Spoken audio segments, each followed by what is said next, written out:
Welcome to the Phuket GO weekly roundup of the main news stories from around Phuket. Don't forget that you can go to Phuket-Go.com and check the news every day. It's taken over 2 months, but repairs on the collapsed section of Patong Hill Road are just about ready. Over the last few days, the new patch of road has been open as the contractors repave the road and allow some vehicles over the repairs for a test drive. The road will be fully operational by the end of this week, and just in time as the party town is expecting big crowds over Christmas and New Year. Despite widespread flooding and heavy rains in other parts of the south of Thailand over recent days, Phuket has escaped the worst of the weather, with only light showers interrupting the holiday traffic. Flooding in the deep south and a cancellation of ferry and boat services around the Gulf Islands of Koh Samui, Koh Tao and Koh Phangan have caused plenty of disruption, with waves in the Gulf of Thailand up to 4 metres, even sinking a Navy frigate on Sunday night. A 47-year-old Chinese woman will be deported and blacklisted for future entry into Thailand after being arrested in Kamala and found to have overstayed her visa by more than 3.5 years. Social media had reported that she'd been begging at petrol stations along the bypass road last week. Immigration police eventually tracked her down to her lodgings in Kamala, where she was arrested for 1,316 days of overstay. Meanwhile, Phuket Immigration have announced the results of a month-long crackdown on foreigner visas. Most of the people caught had overstayed their visas. Another 117 weren't registered correctly in the place they were living, including fines for 8 of the owners of that accommodation. People were also nabbed for using their visas for a purpose not intended or listed in their passports.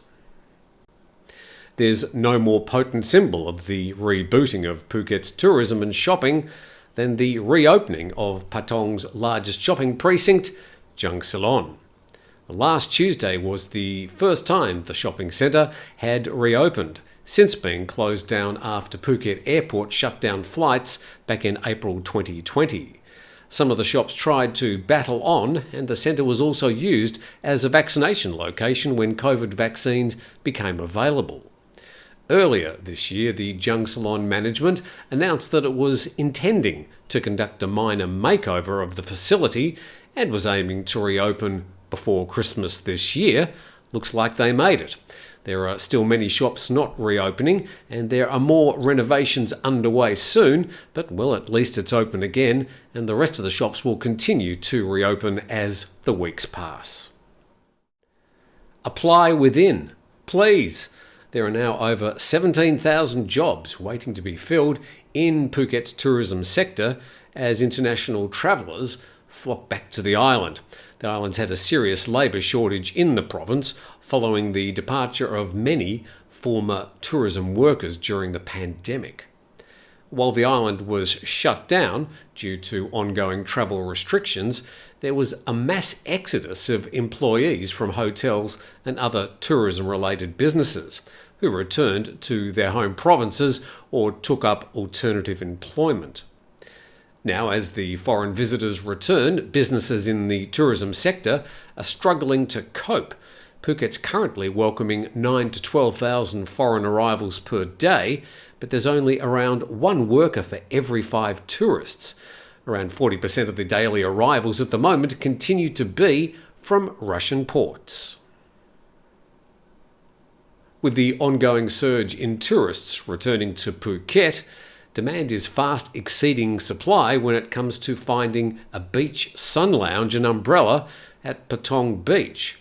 Officials are now deep in talks with vendors to address the issue. Patong Beach is currently enjoying an influx of foreign visitors from Europe, Russia, India, Australia, Singapore and the UK, forcing beach chair vendors to call for an extension to their allocated working area on the beach, pointing out that there's currently not enough chairs and umbrellas for the number of tourists who want them. Some have taken matters into their own hands, creeping beyond the borders of the allowed zones. Current regulations stipulate that beach chairs and umbrellas cannot occupy more than 10% of the 3-kilometre long beach. Well, that's a quick whip around of some of the main stories over the past week in Phuket, and you can go to Phuket-GO.com anytime to check out all the news, including the daily weather report, probably the most accurate report of Phuket's weather. See you next time.